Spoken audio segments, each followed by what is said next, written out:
Abra sua Bíblia, lá no livro de Mateus, capítulo 25. Mateus, capítulo 25.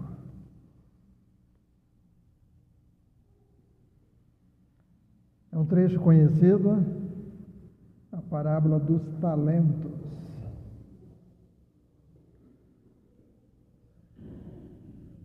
Mateus, capítulo 25.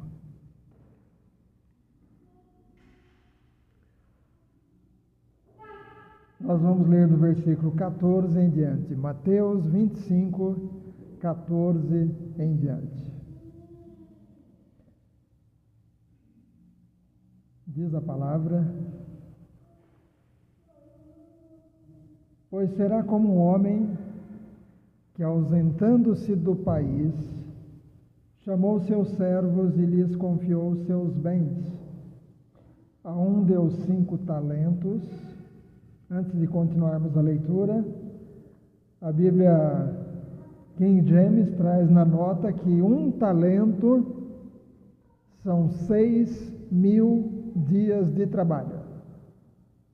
1 talento, 6.000 dias de trabalho. Eu acho que o Luiz já deve estar fazendo as contas ali, dividindo por 365 dias, dá mais que 16 anos de trabalho.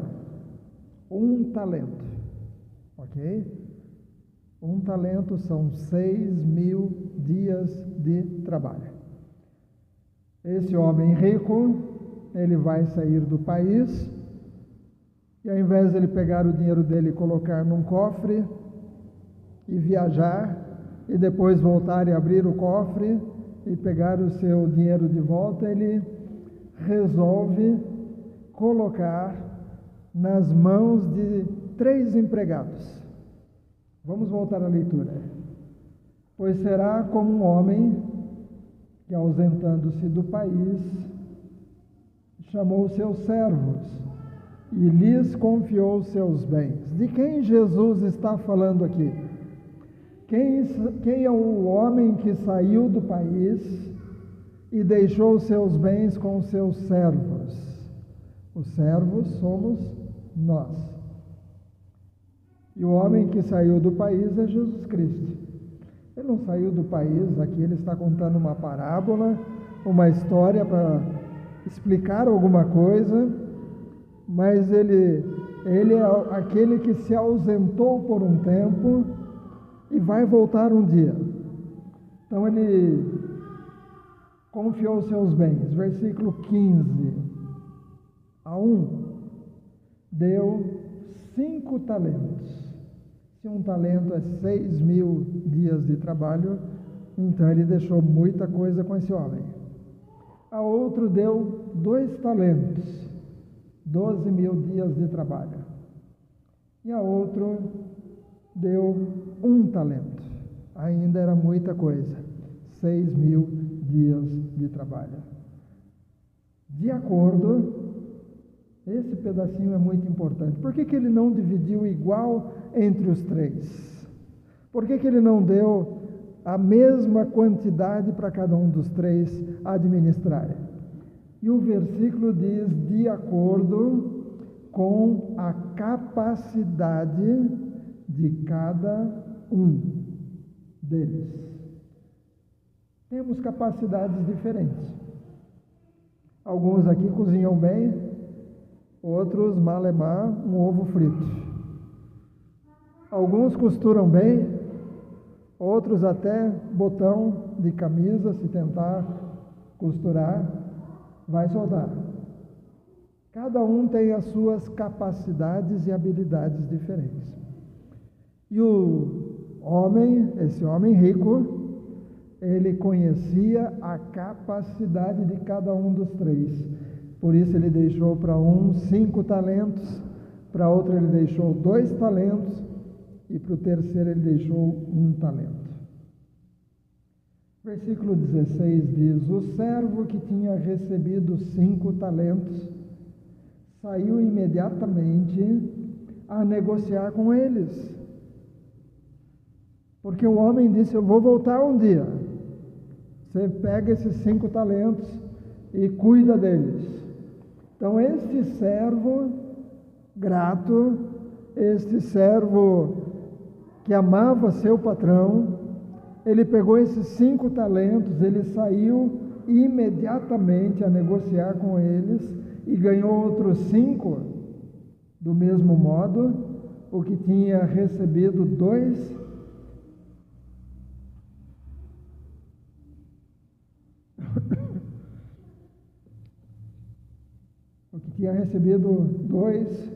ganhou outros 2, mas o servo que tinha recebido 1 talento, 6.000 dias de trabalho, fez um buraco na terra e escondeu o dinheiro do seu senhor. Depois de muito tempo, o senhor daquele servo voltou e fez os ajustes de contas com eles. Aproximando-se do que tinha recebido 5 talentos, entregou outros 5, dizendo: o Senhor me confiou 5 talentos, eis aqui outros 5. Agora o patrão tinha 10 talentos. Obrigado, pastor.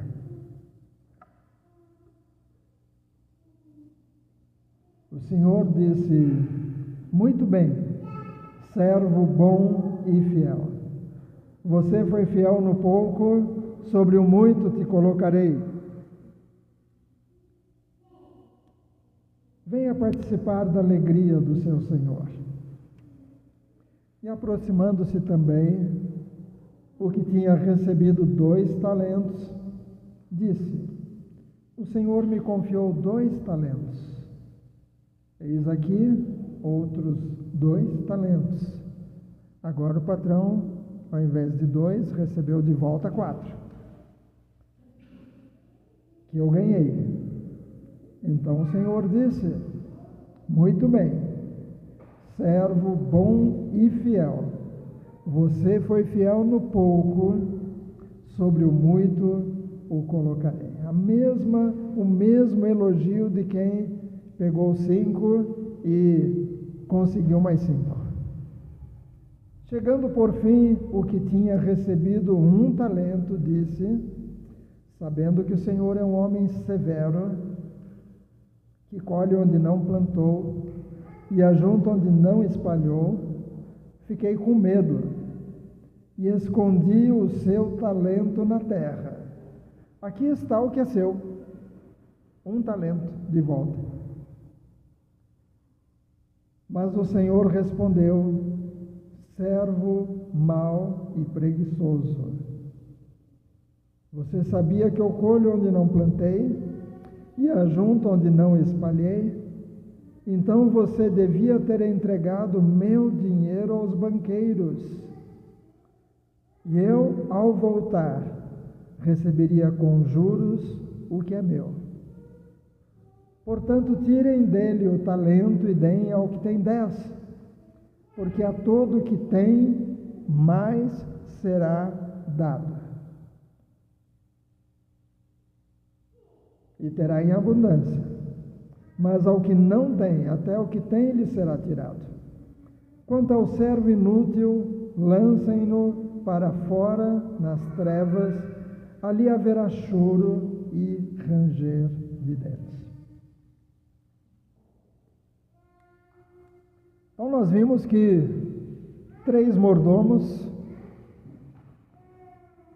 3, a gente poderia dizer, dispenseiros. O dispenseiro, ele cuidava das coisas do seu senhor. O mordomo, ele sabia que aquilo que ele tinha nas mãos não era dele, mas pertencia ao Senhor.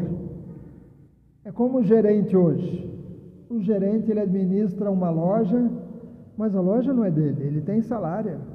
A loja é do patrão. Eu lembro quando eu era garoto, a minha tia disse que um amigo do esposo dela sempre procurava no jornal, que era assim que as pessoas procuravam emprego, tinha a lista de empregos no jornal, e ele só procurava vaga de gerente. E ele chegava lá onde dizia: vai ter entrevista para gerente, só gerente. Mas aí minha tia disse, mas ele nunca trabalhou de gerente. Mas ele já queria começar como gerente. Ninguém começa como gerente.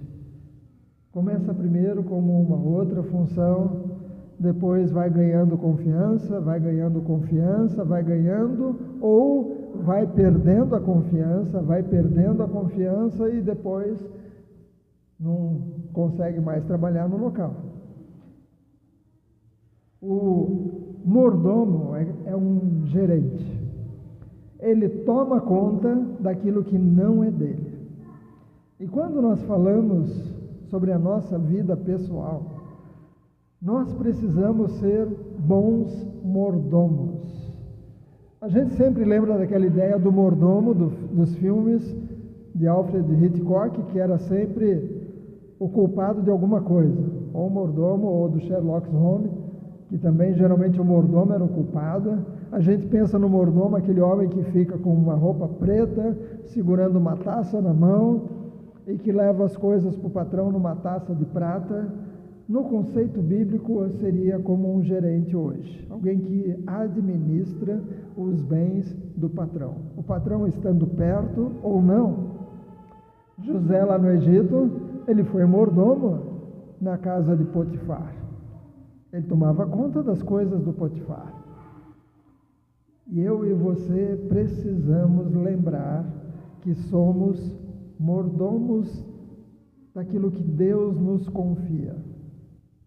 E o que Deus nos confiou não é coisa pouca.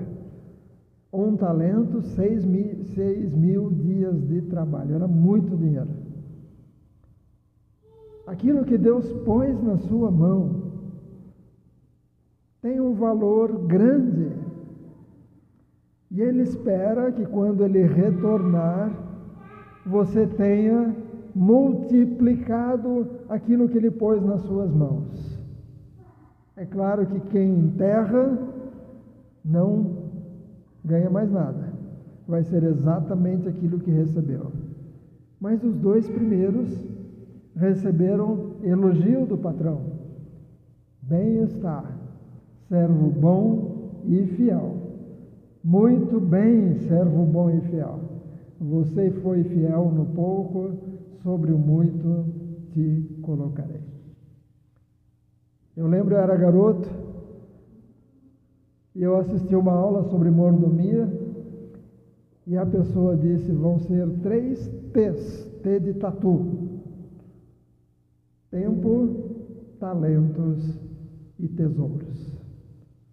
Tempo, talentos e tesouros.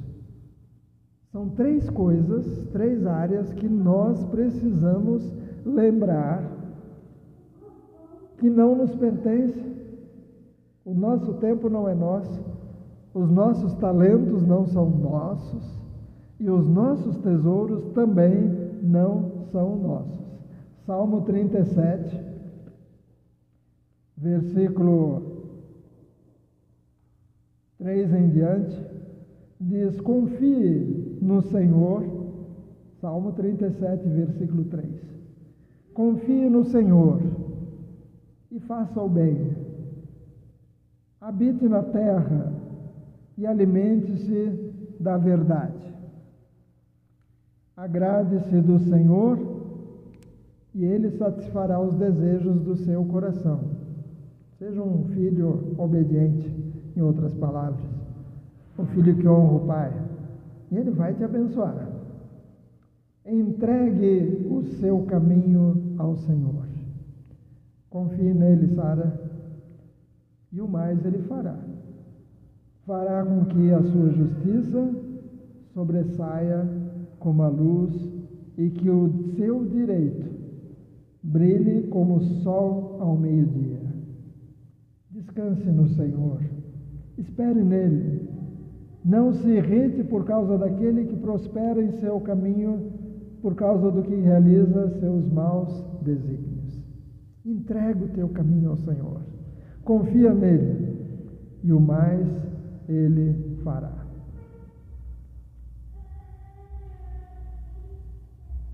Deus não quer ser apenas um visitante na sua família, na sua casa, no seu casamento. nos seus estudos, nos seus sonhos, planos, projetos. Ele não quer só visitar para você perguntar: acha que vai dar certo? Me abençoa naquilo outro. Ele não quer ser um visitante na vida da Stephanie, ele quer ser o dono. O dono. Quando a gente diz que Jesus Cristo é o meu Senhor, a gente está dizendo: Ele tem a minha vida, eu entreguei a minha vida para Ele. É entregar de verdade. E depois que a gente entrega, tudo é dele. Passado, presente, futuro. E entram também essas três áreas: o tempo, os talentos e os tesouros. Antes de mais nada, quero deixar tranquilo que não estamos aqui para controlar seu tempo, seu talento e seus tesouros. Não é nossa função controlar. Mas a nossa parte como igreja é ensinar, é mostrar o que a Bíblia diz. E cada pessoa vai decidir se acredita ou não no que diz a palavra de Deus, se crê ou não no que diz a palavra de Deus. Quando meu pai era pastor em Osasco, lá para os anos 1961, 62, eu nasci em 62 lá em Osasco, rodou lá pelo bairro de Osasco, no Jardim das Flores, que as pessoas que eram membros da Igreja do Nazareno em Jardim das Flores tinham que receber o salário, e não é que nem hoje, que vai direto para a conta, né? Para a conta salário. Na época as pessoas iam no local de trabalho, ou na loja que trabalhavam, ou na fábrica, passavam no RH, e a pessoa da RH entregava um envelope lacrado, e dentro tinha o salário. E espalharam no Jardim das Flores, que na Nazareno, Jardim das Flores, os crentes tinham que, quando voltavam com o envelope, tinham que ir na igreja do Nazareno e entregar para o pastor Joaquim Antônio Lima, e o pastor Joaquim Antônio Lima iria abrir o envelope, tirar o dízimo e entregar o restante para a pessoa ir embora para casa. Essa foi a mentira que soltaram lá no Jardim das Flores, mas ainda hoje muita gente pensa assim. Mas há coisas importantes para pensarmos nisso. Há segredos importantes, aliás, segredos não, porque estão na Bíblia, não é segredo. Mas são coisas que às vezes as pessoas não sabem. Alguém não contou para elas.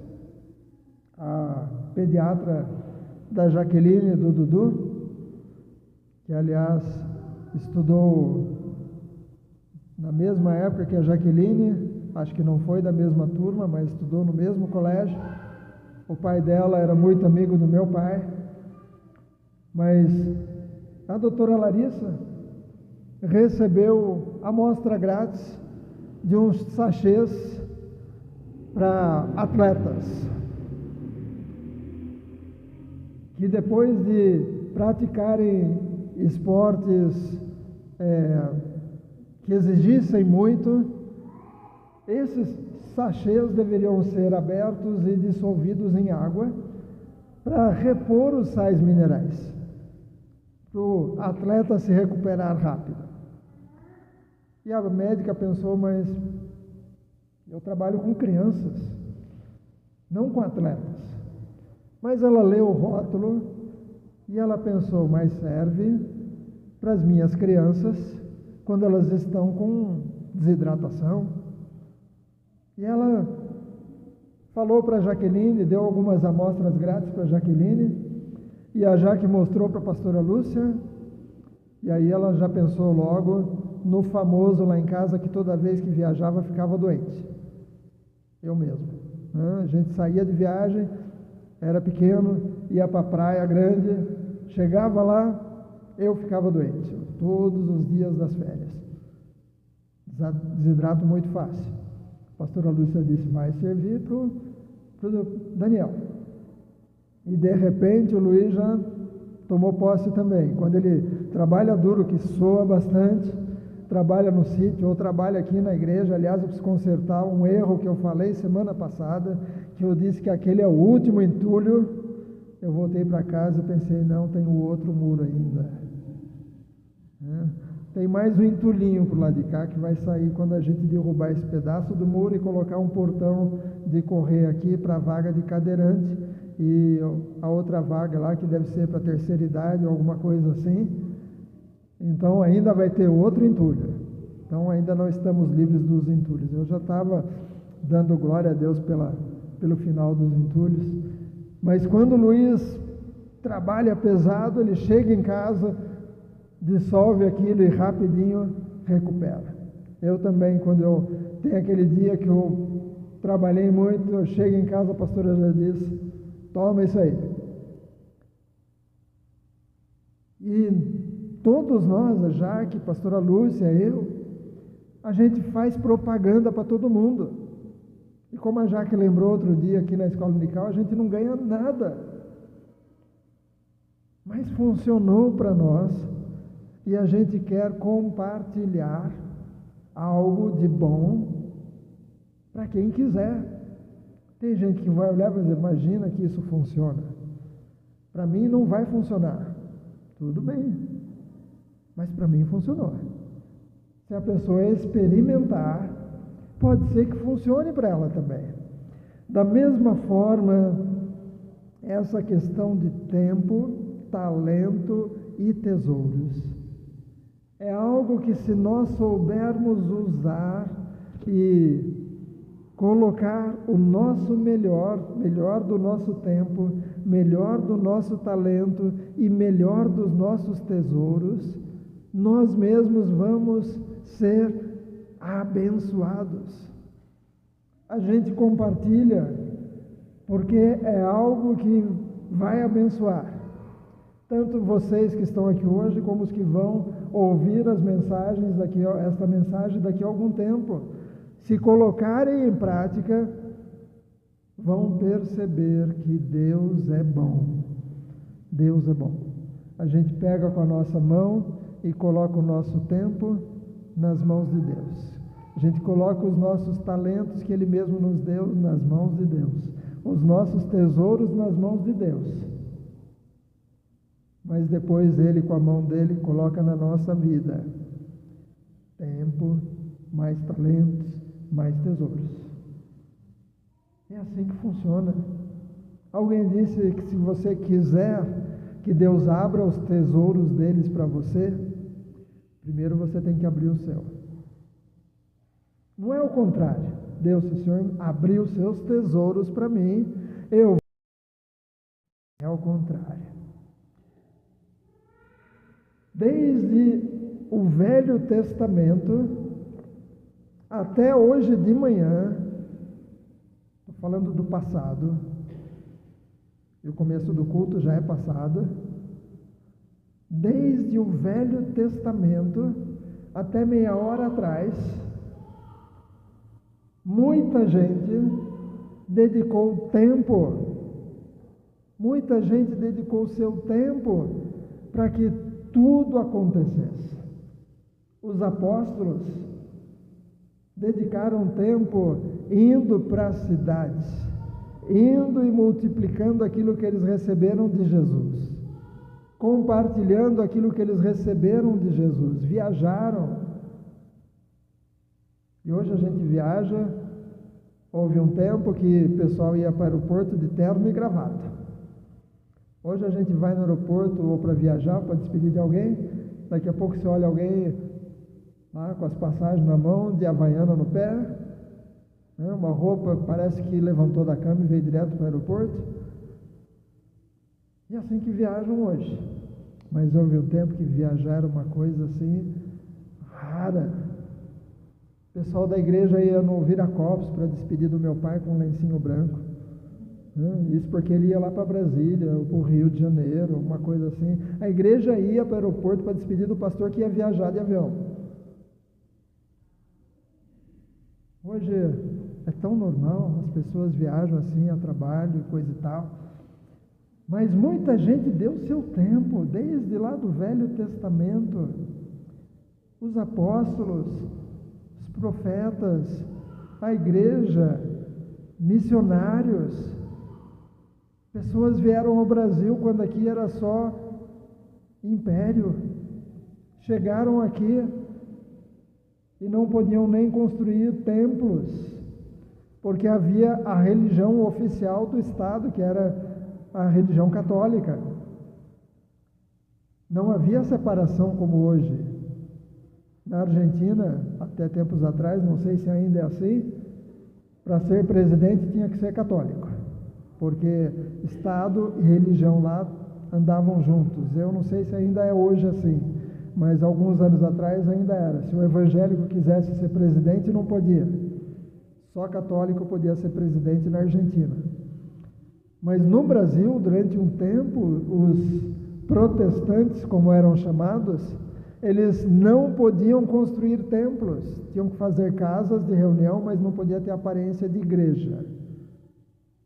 Podiam fazer reunião, mas não podia ser no horário que atrapalhasse a religião normal. Então as reuniões passaram a ser de noite no domingo, para não atrapalhar, não tirar as pessoas de ir para a reunião nas igrejas deles no domingo de manhã, que era o mais comum. É por isso que no Brasil os cultos à noite são mais frequentados do que a escola bíblica. Mas pessoas deram tempo, pessoas vieram para o Brasil, dos Estados Unidos, por exemplo, enviados pela presbiteriana para começar a igreja aqui. Batistas vieram, congregacionais, congregacional é uma outra igreja, não é congregação cristã, é congregacional, é o nome de uma igreja. Vieram ao Brasil para começar a igreja, num tempo que o Rio de Janeiro fedia, num tempo que era muita dificuldade. Eles vieram, deixaram as cidades deles, deixaram as famílias, deram tempo e vieram ao Brasil. E outros foram para outras partes do mundo. Em um livro que eu estava lendo essa semana, diz que hoje 1/3 da população mundial professa o cristianismo. 1/3. Porque pessoas deram tempo para sentar e explicar, tempo para pregar, tempo para ir nas praças e anunciar. Eu estava dizendo ao Walter hoje de manhã que eu conheci um homem que ele trabalhava bem ao lado da Praça da Sé, lá em São Paulo, que é o Marco Zero de São Paulo. E todo dia da janela do escritório dele ele viu um homem no meio da praça pregando para ninguém. O povo passando para lá e para cá e o homem pregando. Um dia esse homem falou: eu vou lá ouvir o que esse doido está pregando. E ele desceu, ouviu, se converteu e se tornou um homem de Deus. Mas porque alguém deu tempo para ficar na praça todos os dias pregando para ninguém. Pessoas deram tempo, pessoas deram talento. Você tem sua Bíblia aí na mão? Nós temos a Bíblia em português, porque pessoas com talento de traduziram por muitos anos do original, no hebraico, no grego, traduziram para o nosso português. Pessoas com talento gastaram horas e talento para traduzir. E hoje a gente pode pegar a Bíblia e ler e entender. Pessoas com talento gastaram tempo e seus talentos musicais e compuseram hinos e canções, e hoje a gente vem para a igreja e cantamos juntos. Pessoas deram o melhor de si e hoje nós podemos usufruir. Mas pessoas também deram dos seus tesouros. Essa Bíblia que você tem na mão O preço que você pagou tem uma ajuda aí que veio de fora. Hoje você consegue comprar uma Bíblia daquelas mais simples, você encontra por R$18, encontra por 20 e poucos reais, uma Bíblia com tantas páginas, não porque é barato imprimir Bíblias, mas porque pessoas deram dos seus tesouros para as casas bíblicas, para as sociedades bíblicas. São grupos que recebem ofertas para imprimir Bíblias e vendê-las a um custo bem pequeno, ou doá-las. É claro que Bíblias doadas alguém comprou. Aquelas Bíblias que dão nas escolas dos Gedeões, não saiu de graça. Aquela pessoa que foi lá entregar na sala de aula, aquela pessoa que vai nos hospitais, que vai nos hotéis, que vai nos presídios, ela está doando Novos Testamentos que ela comprou. Elas investem, compram aqueles Novos Testamentos para distribuir, aquela azulzinha ou branquinha quando é hospital. Mas pessoas deram das suas finanças, dos seus tesouros. Esse banco que você está sentado, os que estão aqui na igreja, vocês conhecem a história desses bancos? Quando a igreja do Nazareno Central de Campinas, que era na Glicério, Francisco Glicério 1300, era a maior igreja do Nazareno por muito tempo, era todo mundo do Brasil queria ser pastor da igreja do Nazareno Central de Campinas. Até um tempo atrás era Banco Itaú, acho que recentemente estava fechado a frente ali. Mas hoje a gente, se você conseguir entrar no prédio, você vai dizer, como é pequeno. Eu quero crer que é esse espaço que pega só os bancos de lá ali, mais ou menos isso, ou um pouco mais aqui. Era pequena, mas era a igreja mais bem acabada do Brasil. Eram aqueles bancos lá, aquele que a Elisete e a pastora estão sentados. Mas chegou um momento que a igreja do Nazareno Central de Campinas conseguiu permutar as duas propriedades, a propriedade na Glicério com aquela propriedade lá na José Paulino, lá embaixo, que era uma antiga fábrica. Eles conseguiram trocar, é uma longa história, outro dia eu conto, mas precisaram de bancos novos. E numa dessas ampliações da Nazareno Central de Campinas, compraram bancos. E alguns estão aqui hoje. Alguns desses bancos eram daquela fase lá. Então, hoje, nós estamos usando bancos que foram comprados com o tesouro de pessoas que nem vivas estão mais. Pastor Josué Gonçalves, o pai dele era pastor também. Um dia ele foi numa construção que o pai dele estava construindo uma igreja, e de repente o pai dele pegou uns pregos e começou a desamassar, e o Josué Gonçalves, que era no vídeo, disse, pai, não precisa, tem mais prego por aí. Ele disse, não filho, isso aqui foi comprado com o dízimo das viúvas. E daqui a pouco ele estava juntando as areias, dizendo, isso aqui foi comprado com o dízimo de gente que trabalhou duro, não podemos desperdiçar. Esses bancos foram comprados com pessoas, por pessoas que ofertaram e ajudaram para que bancos novos fossem colocados na Nazareno Central de Campinas. Quando a igreja central mudou, cresceu e foram colocar bancos almofadados, nós estávamos lá naquela época, eu me lembro do protótipo, né, a palavra que o Dudu conhece agora, protótipo. Trouxeram um banco pequeno, almofadado, cabia umas 3 pessoas só naquele banco, puseram lá na igreja e disseram, esse vai ser o modelo do banco que vamos mandar fazer pela Fara Imóveis lá de Hortolândia, lá no Jardim São Bento.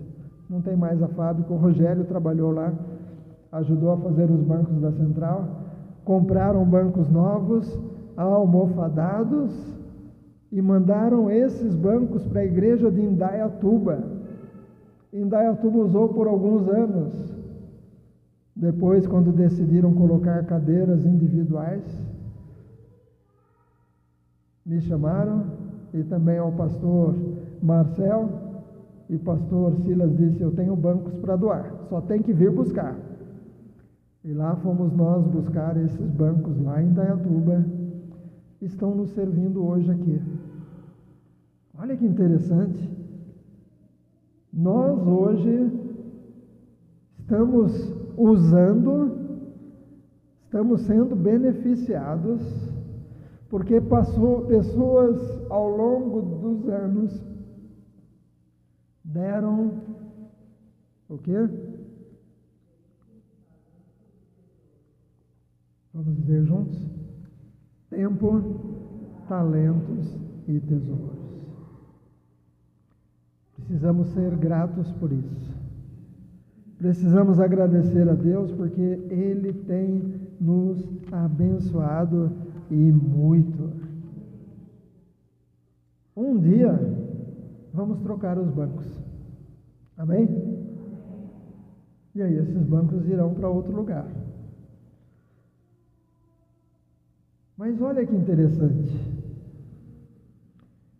Alguém disse o seguinte: devemos contribuir de acordo com a nossa renda, para que Deus não faça com que a nossa renda se torne proporcional ao que damos. Vou repetir. Devemos contribuir de acordo com a nossa renda. Quem ganha muito, dá muito. Quem ganha pouco, dá proporcionalmente, mas é muito para aquela pessoa que ganha pouco. Então devemos contribuir de acordo com a nossa renda, para que Deus não faça com que a nossa renda se torne-se proporcional ao que damos. Outra pessoa disse: o seu dinheiro pode fazer de você um missionário no estrangeiro, sem que jamais deixe sua cidade. Você pode se tornar um evangelista sem nunca subir num palanque, um pregador radialista, porque na época quem escreveu isso, o rádio que era a coisa que ia mais longe, né? Um pregador radialista sem nunca ter entrado num estúdio, um mestre da Bíblia sem nunca ter escrito um livro. Quando colocamos nosso tempo, nossos talentos, nosso tesouro, Deus pega aquilo e Ele abençoa. Ele abençoa, Ele usa. E nós estamos numa corrida de bastão. Corrida de bastão é aquela que geralmente 4 corredores, um começa lá na largada segurando um bastão na mão e ele corre, digamos, 100 metros ou 400 metros, e ainda correndo ele faz o quê?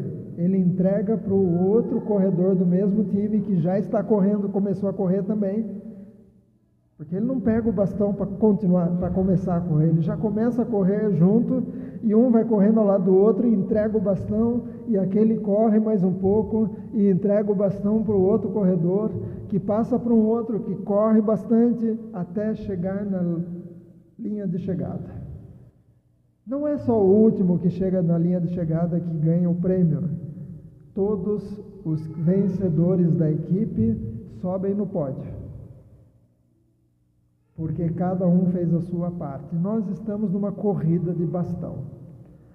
Se nessa corrida de bastão, na hora de entregar para o outro, derrubar no chão, eu não lembro se é desclassificado ou se vai perder tempo. Desclassificado. Está ali, o juiz já me respondeu, né? Agora, não sei se é troller de 4 portas. Ele vai pesquisar depois. Troller de 4 portas é um dia a gente estava andando, Jaqueline, Jaime e Alexandre eram pequenos, tinha acabado de sair o troller, aí a Jaqueline virou para o Jaime e disse, para eles e disse, tem troller de 4 portas? E o Jaime disse, não, não tem. E continuamos lá no carro, daqui a pouco a Jaque virou para o Jaime e disse, você viu em algum lugar? Ele disse, não, nunca vi. É que eu nunca vi troller de 4 portas, então não tem troller de 4 portas. Então lá em casa é assim, quando alguém dá uma opinião e a gente não sentiu firmeza, se a resposta foi assim, categórica ou se é o que eu acho, a gente fala, não é troller de 4 portas não, né? Mas nós estamos numa corrida de bastão.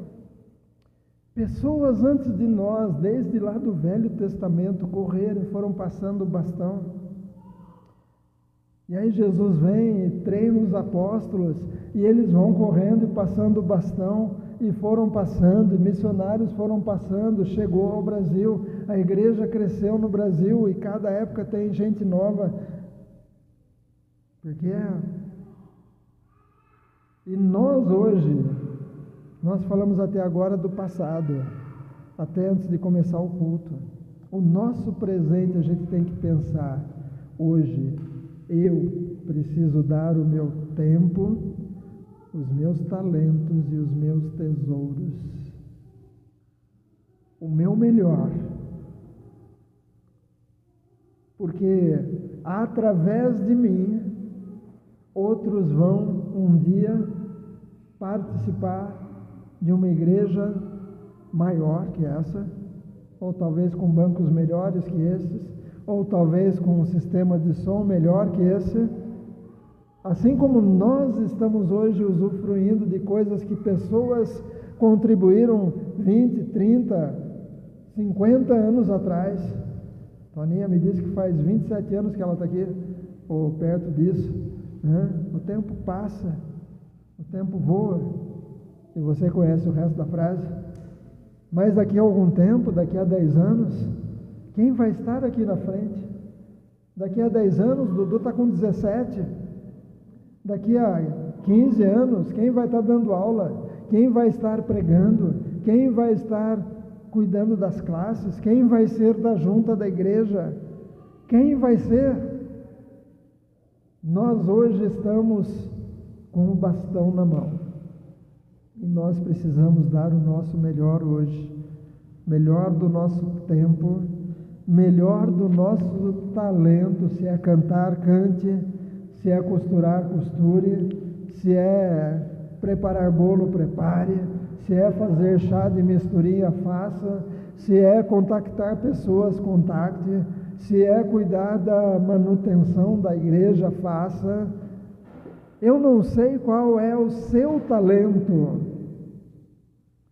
mas aquilo que Deus colocou na sua mão, dê o seu melhor. Alguém disse que o amanhã, eu não sei. O ontem já passou. Só tenho o hoje para viver. Farei o meu melhor para Deus. Não viva do passado. Excesso de passado é o quê? Depressão. Excesso de preocupação com o futuro, ansiedade. Tem muita gente ansiosa com o que vai vestir, com o que vai comer. É excesso de futuro, excesso de passado, ficar só olhando para trás. Nós temos o presente. Como é que nós vamos usar nosso tempo, nossos talentos e nossos tesouros? Qual vai ser a nossa participação? Hoje você abre na internet e tem gente que diz, não, dízimo é coisa do passado.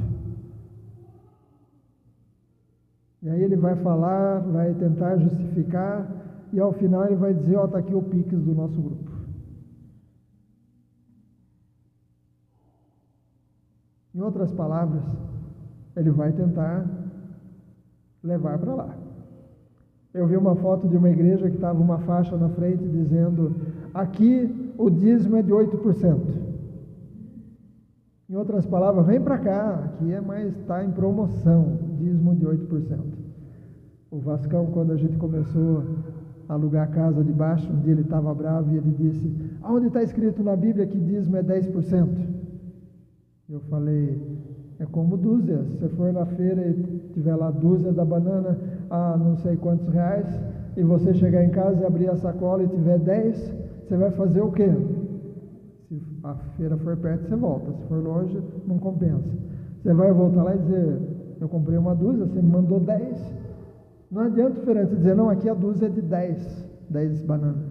Você vai dizer: não, dúzia significa 12. A palavra dízimo significa a 10ª parte de, né? Outra pessoa disse o seguinte: o dízimo não deve ser o teto em que paramos de contribuir, mas sim o piso a partir do qual começamos. Quando nós tratamos as finanças na forma certa, as coisas mudam. Há uma mudança grande que acontece nas nossas finanças, porque o dinheiro quer que a gente corra atrás dele. Recentemente o Bradesco pôs na conta da igreja a aplicação automática. Aí entrava lá um depósito de alguém da igreja de R$50. Aí logo abaixo aparecia a aplicação, R$50. Aí entrava 110, aplicação 110. Aí depois a gente pagava as contas. Aí saía lá, água, R$60. Resgate da aplicação, R$60. Tudo que pagava para cada valor que saía, resgatava aquele mesmo valor. Passou um tempo, a gente teve que ligar para o gerente e dizer: tira isso aí. O relatório que a gente tinha que preparar para o contador aumentou, porque para cada dia tinha um monte de entrada e saída, e quando a gente, no final do mês, fazia as contas, o valor que aumentava para a conta da igreja, acho que nem pagava a tinta e o papel dos relatórios. Eu falei: não, chega, para. Não, mas é bom para a igreja, é bom para o banco, né?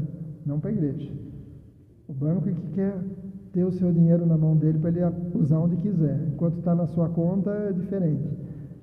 Mas quando a gente fica naquela, vou investir, às vezes está investindo e está pagando o carnê do carro. Está pagando os juros do carro e com dinheiro investido. Será que não é melhor pegar o dinheiro investido e liquidar a conta do carro? Comprar as coisas à vista e pedir desconto? Quando a gente corre atrás do dinheiro, ele foge. Ele fica fugindo, fica brincando de pega-pega, ele fugindo e a gente correndo atrás. Mas quando você diz para o dinheiro: você não manda em mim, e aí ele para de fugir e Deus começa a abençoar. Por que eu estou falando isso? Porque eu tenho experiência. Pastora Lúcia e eu, a gente olha para trás, a gente se casou, eu lembro que eu tinha uma máquina de escrever, algumas coisas poucas, e hoje a gente olha para trás, onde a gente mora, o que Deus tem nos dado, as maneiras como Deus tem nos abençoado. Não foi a minha sabedoria, não foi a minha habilidade de multiplicar, mas Deus abençoa. E Ele começa a mandar de vários lugares, até mesmo herança de tia da Argentina, até mesmo Ele abençoa. Mas seja fiel no seu tempo, seus talentos e seus tesouros. O que você pode fazer para Deus? Pode parecer pouco, mas se Deus te colocou pouco, seja fiel no pouco. E Deus vai aumentar, Deus vai multiplicar, Deus vai colocar mais gente, Deus vai mostrar outras formas. Seja grato e generoso, porque o nosso Senhor, Ele paga bem, Ele reconhece, Ele recompensa. E Ele nos abençoa de um jeito que a gente não merece. É obrigado fazer isso? Não, não é obrigado. Eu só estou como aquele produto que a gente mistura na água e recupera rapidinho. Nós estamos passando coisas que funcionaram para nós e podem funcionar para você. Você só precisa ter fé e dizer: Deus, está aqui o meu pouco. Obrigado, porque o Senhor cuida. E daqui a alguns meses volte e me diga se funcionou ou não. Mas não faça troca com Deus. Deus, eu vou dar e eu quero de volta. Não é diferente. É pela fé. Entrega e confia. Vamos ficar de pé. E vamos orar. Eu não sei qual é o seu talento. Não enterre. Não enterre. O patrão dos 3 era o mesmo. Só que aquele que ganhou um, ele viu o patrão de jeito diferente. Ele olhava para o patrão e dizia: esse patrão é mau, esse patrão não merece que eu invista o dinheiro dele para ele receber aumentado quando voltar. Já os 2 primeiros, eles tinham outro entendimento do seu patrão. Eu e você precisamos estar com entendimento no nosso Senhor, dizendo: aquilo que eu entregar para Ele, o melhor que eu der para Ele, Ele vai abençoar. E aquilo que eu fizer vai servir para os filhos, para os netos e outras pessoas. Daqui a algum tempo, outras pessoas virão e a gente já vai estar na glória.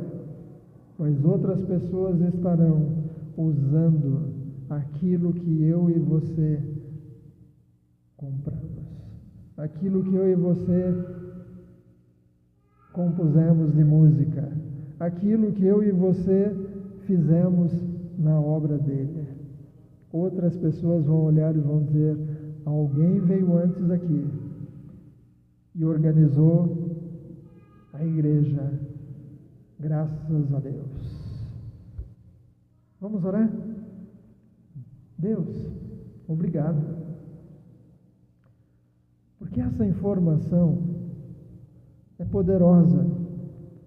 Ela pode nos levar a níveis de entendimento e conhecimento e crescimento espiritual, crescimento pessoal, crescimento financeiro, até mesmo crescimento profissional, a níveis que nós não imaginamos. Tudo depende se nós vamos ou não nos colocar à tua disposição. Alguns aqui têm bastante tempo, talvez não tenham muitos talentos, ou talvez não tenham muitos tesouros, mas que o tempo seja colocado nas tuas mãos. Alguns aqui talvez estejam dizendo: eu não tenho tempo, eu trabalho muito, mas eu tenho talentos e eu vou usar os meus talentos. Outros talvez aqui estão dizendo: não tenho tempo nem talento, mas eu vou colocar os meus tesouros para que a obra de Deus cresça. Eu vou me colocar à disposição. Pastor, o que está precisando? Pastor, olha, eu estou pensando naquilo. Pastor, eu tenho pensado naquilo outro. Pastor, o que o senhor acha disso? Tempo, talento e tesouros. Que saibamos colocar nas tuas mãos. Abençoa os que estão aqui na igreja hoje, mas abençoa também, ó Deus, os que vão assistir essa mensagem lá no YouTube, que eles também sejam tocados pelo Espírito Santo e, pela fé, comecem a colocar nas tuas mãos, cada vez mais daquilo que o Senhor mesmo tem dado a elas, ou tempo, ou talento, ou tesouros. Que haja, Senhor, essa entrega como bons mordomos, bons administradores daquilo que não é nosso, bons gerentes cuidando daquilo que é teu. Porque se somos teus, tudo é teu. E nós queremos entregar o nosso melhor, em nome de Jesus. E desde já, obrigado, porque daqui a alguns dias, alguns vão compartilhar testemunhos de coisas que aconteceram por terem entregue do seu tempo para evangelizar, para arrumar alguma coisa, para visitar alguém, talvez talentos, talvez tesouros, e vão testemunhar de coisas novas, milagres que aconteceram da tua multiplicação, em nome de Jesus. Amém.